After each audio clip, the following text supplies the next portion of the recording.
again. Perfect. We'll do like this as it's long enough. Yeah. This is Noodles. This is the one that attacking everybody last time. Now all of a sudden he's being a big suck. I know, aren't you? You gonna go attack him? Go see what's up? Okay. You can't stay forever. Whoa. It's not your section. He's like, just pay attention to me and I won't do it. Welcome back. I'm the Tutor Wizard. Please subscribe right here. You'll get notifications for this series and many more series. This time what we're going to do is we're going to do an SIS model for the coronavirus. Last time in the series what we did was we looked at an this model essentially. And we learned that we focused on this. We found that the total population, and we're calling it, was S plus an I's, and the total population was constant. We were assuming in this model there's no influx of new susceptibles or infected, only come from the susceptible box. And in that scenario, we substituted for what S was in the ODEs we derived from this, and then we get the logistic differential equation. We solve that, and we get an explicit expression for what I is, and we see that it is monotonically increasing and starts at I naught, the initial infected population, and it grows to the total population. Is essentially what happens.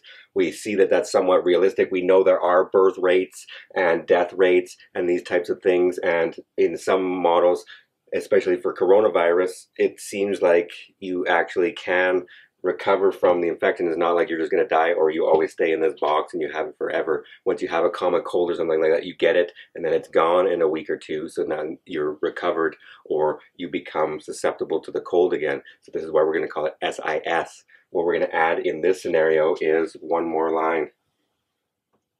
This now says after a certain period of time, you can not have the infection anymore, not be infectious, and become a susceptible individual again. And that's going to be proportional to the population, and we'll do a lot of the super mathy stuff in a further series, but basically you can just think of 1 over gamma as the average recovery rate from once you had the infection and were infectious to being susceptible again. This is what 1 over gamma is going to be, or this is the average recovery rate is gamma. Good. What do we do with this now? We derive differential equations from this. From the transfer diagram, we get ds dt is equal to what? I have this leading out, so negative beta si. But now I have a term leading in, so I have plus gamma I. And di dt this time is equal to positive beta si, and then now he has a term leading out, which is going to be negative gamma I. So now we have a loop in the system, sort of. So now we can't tell there, and there will be an R naught and a tipping point of whether this happens or not, because I can't tell if this one's bigger. Everyone will go into this one eventually, and it'll trickle out of this one slower, and it'll pool in here. If this one's much bigger, everything will lead out of this back to the susceptibles, and this one will get smaller and smaller, and then everything will pool in here, and then we don't know which one is going to happen. So let's try and analyze what this says from that. First of all, again, what we're doing is we're saying n is s plus I. Once we have derived these differential equations, I want to substitute and focus on and reduce it to a one-dimensional problem and just focus on I again and get a logistic equation again. What I want to do with that, and what that says, is I need to be able to substitute s for n minus I. And how does that help me? I want to plug s and get rid of s in here for this, but I want to first show that n is a constant, so it's basically a constant when I integrate and do those types of things. How do I do that? I cleverly look at dn dt, but that's ds dt plus di dt by linearity of the differential operator. And what does that do for me? Well, add those two things and I get 0. So this gives me negative beta si plus gamma I plus beta si minus gamma I, which is 0. So the derivative of n is 0, which means n is a constant. It's a real number. And now what that's saying is I can write s equals n minus I and substitute this right here. And that's what we're going to do. Now we're going to solve it. And now, yeah, dot, dot, dot, dot, dot. solution. That's what we're going to do again. It took me several tries yesterday. It's going to be the same but different. I like this phrase. How can it be oxymoron, same but different? We'll see. Logistic equation. From this, I get di dt, and now what we're cleverly doing is reducing to a one-dimensional system, so I don't have to think about S anymore.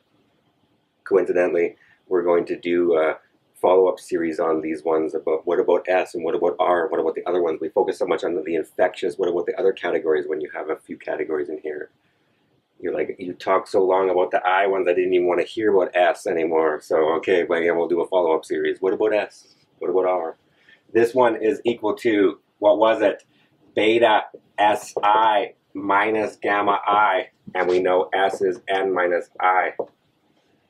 So I put that in there. This is equal to beta S was N minus I minus gamma I. Now I have some cleaning up to do. This is equal to, there's an I missing. Where is it? Got it. S times I minus gamma I. Don't skip steps, especially when you got a camera pointed at you. I'm going to distribute this in equals. I'm going to do all the steps. Last night I tried to skip and be like, it didn't work.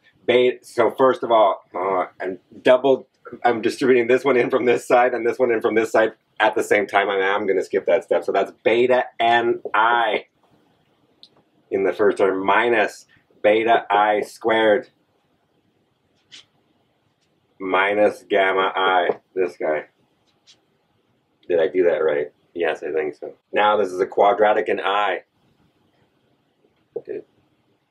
But what do I want to do with this? I want to factor it and see that it's a separable equation and do what we did last time. It was logistic and clean this up and integrate both sides. I'm going to write it like this. Equals, what do I have? Beta N minus gamma times I minus beta I squared. I group these two terms together. Now being careful, this is, I'm factoring an I out. Beta, or I'm taking I out, which is beta N minus gamma minus beta I. Now what do I want to do with that? What I want to do with that is I'm going to make a substitution for a K in a second. What is that going to be? Let's see. I'm going to factor beta out of both terms. You're like, well, there isn't a beta. Yeah, there is. Dirty trick. Beta over beta. So now I see I have beta in all of these. Take that out. This is equal to beta I times N minus gamma over beta minus I. Now, for simplicity's sake, you're going to see why at the end when I try to put that back there and be like, we'll just keep it as K. I'm going to call that K. Let K equal N minus gamma over beta. That's going to be the carrying capacity, which is the total population minus gamma over beta. What am I going to do from there to clean that up, bringing that back up around? This gives me di dt. This is logistic again, like we did last time. So here we go. Am I going to just skip steps and be like, similarly from last time, this is what you get, but slightly different. So we're going to do it again. What do I see? It's separable. Let's do it again. This is if and only if I separate both sides. This is di over I, k minus I equals beta dt. I integrate both sides. This is partial fraction decomposition. This is if and only if. I will skip this. I can see it in my head. You make the guesses. This is 1 over k, the integral from 1 over I d I minus the integral of 1 over I minus k di equals beta t plus c. So I'm doing it slightly faster. If you want, go look at the SI video. I do this much slower. And it took me 6 tries. I think I claimed 3 in the video, but nah, it was a few. It was an integer. It wasn't 1. What do I get from here?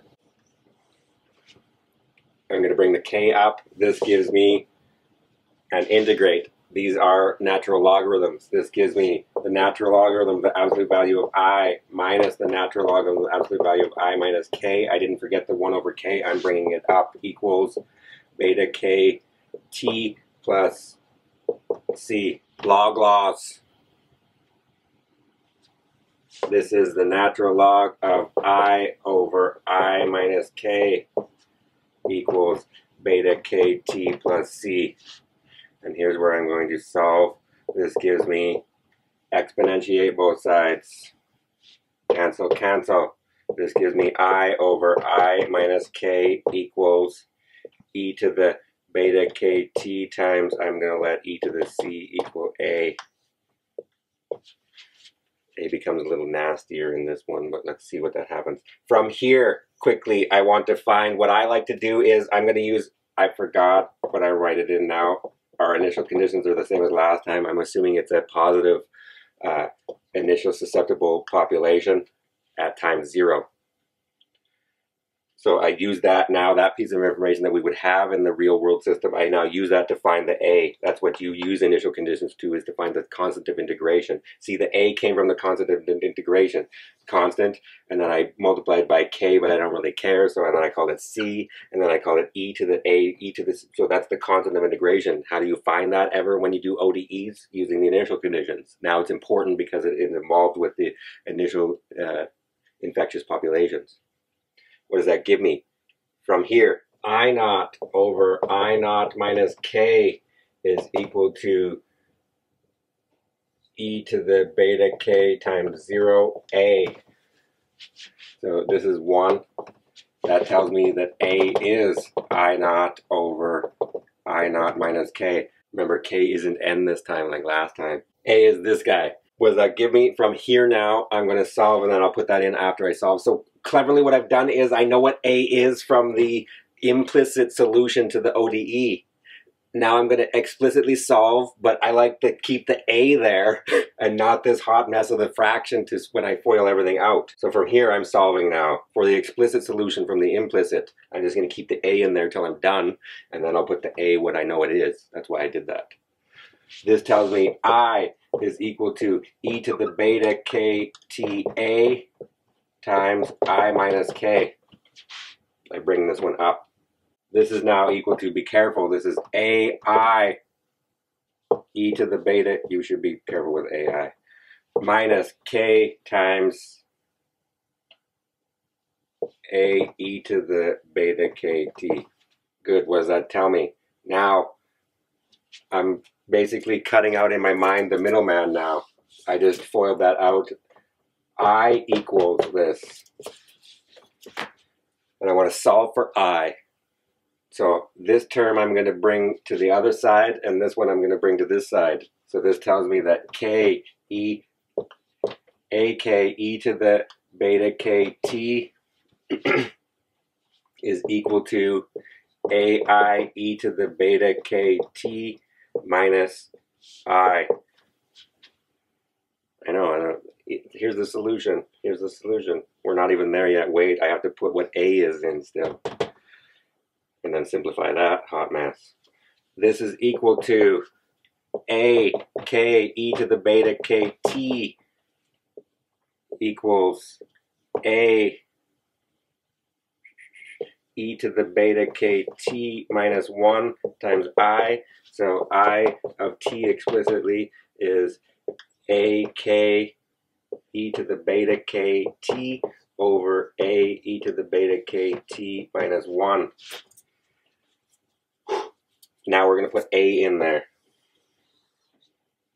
Yeah, we're doing it. Putting that in there, I is equal to a, which is I naught over I naught minus k times k e to the beta kt over this guy, I naught over I naught minus k e to the beta kt minus 1. Get a common denominator.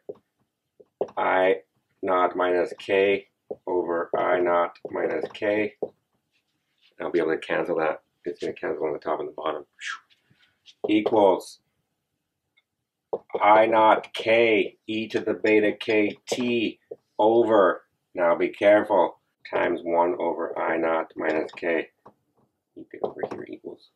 I factored that one out of the top. Now I'm going to try to do it on the bottom. I'm doing it on the bottom. Also, times, what do I have? I naught e to the beta k t minus I naught minus k. Why would I want to know how to add fractions and do factoring rules? Yeah, I want the explicit solution to who the infected population of is in the coronavirus. That's why, grade 5er, just do your work. You'll see in 20 years why. That's the problem. You can't see the end of the tunnel. Exciting, now you can. Here it is. I'm going to put a negative magic trick in there one more time too. This is equal to, this says I naught of, or I of t is equal to I naught k e to the beta kt. K is something too. He's n minus gamma over beta. Oh crap, that's not even done still. Ah, what do we have? This is I naught e to the beta kt. The minus, I don't want it to be a minus, so I'm just pulling a negative out, plus k minus I naught. What's the last trick? I multiply by 1 in the form of e to the beta kt over e to the negative beta, and I get an explicit formula for the infectious population over time, which is I of t is equal to I naught k over I naught plus k minus I naught e to the negative beta kt. And then that's where t goes over time. Now let's analyze that. You were just in time for what we're going to do. So do you see what we did here? Do you see that? What is it? I know. Jasper will point out. Oh, that's very nice. What do you want? We're trying to shoot videos. We're almost on the home stretch, and then we just came down to it. Pause, snuggle time. If a cat comes and wants a snuggle, you do it. That's a rule of cats.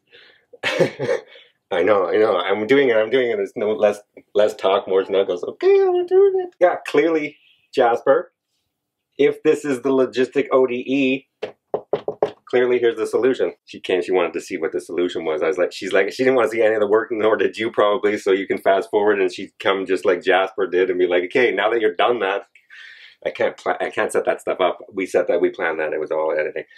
Now that she wants to see what the solution is. So this was what we did. We cleverly reduced. What we had was 2 ODEs this time. We cleverly said that S was n minus I. We plugged it into here. We simplified and did a K thing and made a K, and then we get this logistic equation. ... Here's the explicit solution to that. What does that look like now? Now what we're saying is, it looks like the same thing. But K, not N. Remember, K is N minus gamma over beta is the capacity, that line now that it's growing to. Not N like it was last time, because it's N minus something. It might not be the total population, remember.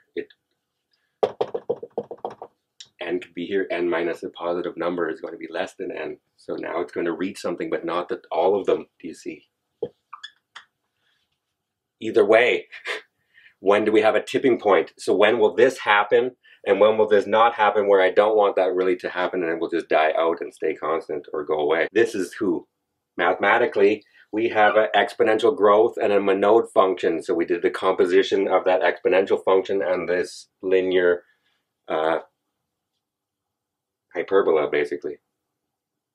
Curves in the plane.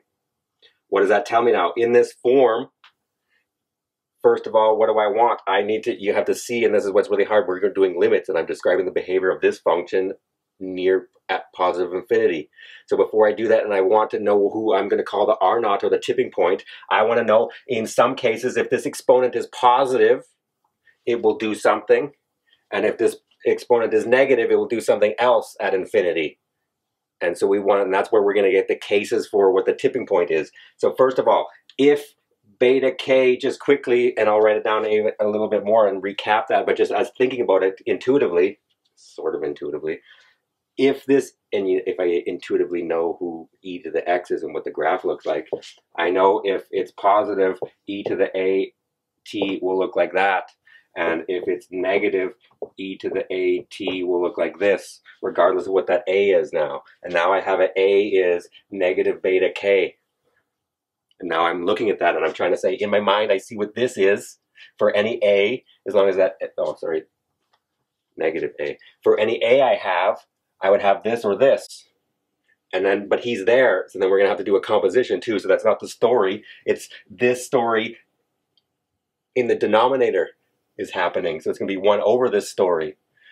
So first of all, with this beta k, if this beta k was positive, then negative beta k, I multiply both sides by -1 and it will flip it. Negative beta k is less than 0.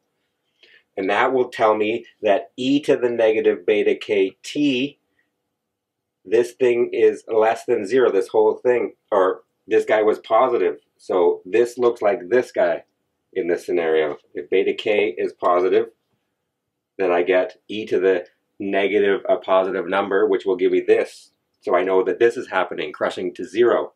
But then I'm going to do 1 over that. And where's that going to go? It's going to, if that goes to 0, that's going to give me what?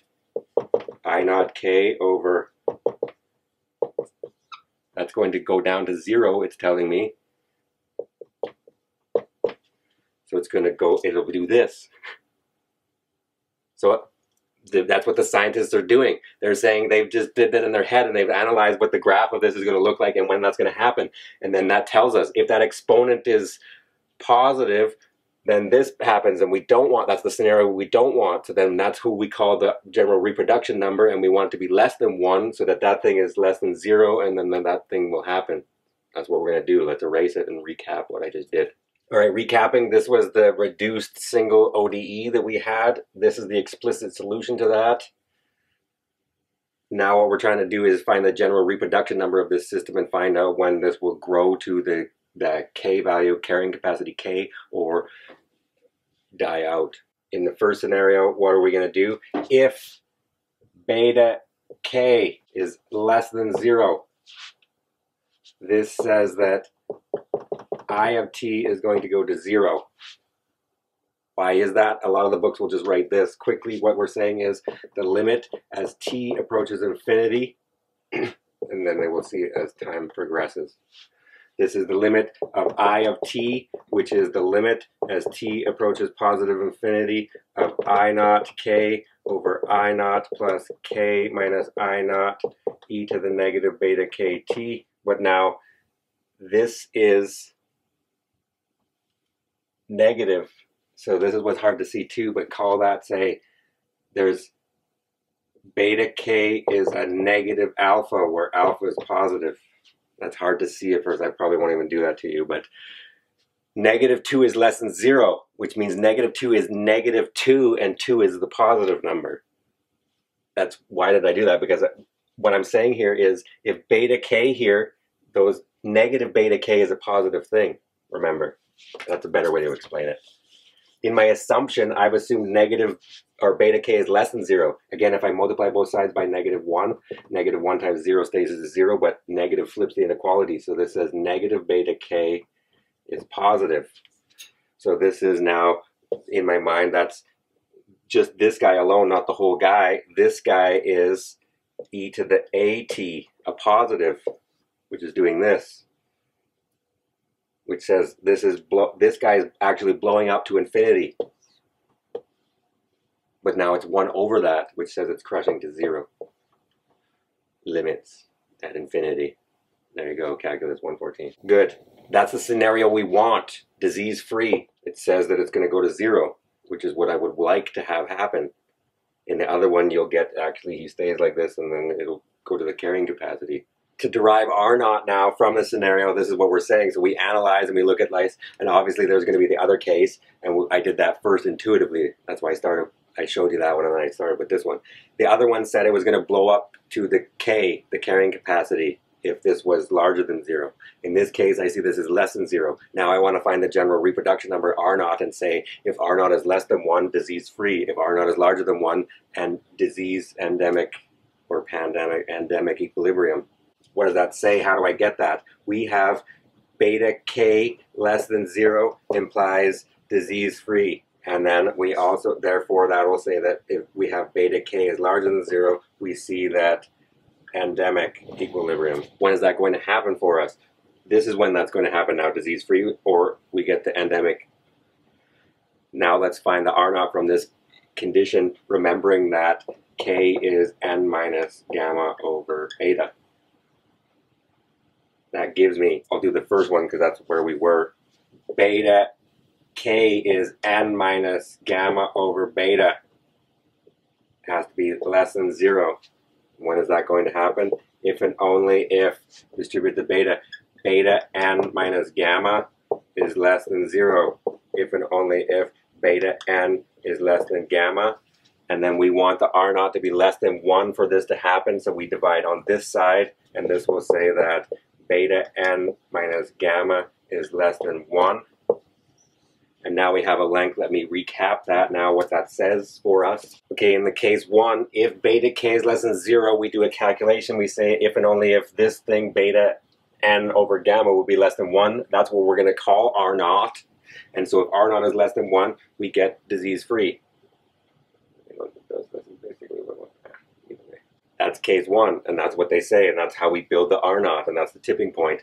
In the second case, if beta k is larger than 1 or larger than 0, then we get R0 equals beta n over gamma is larger than 1, and we will get endemic.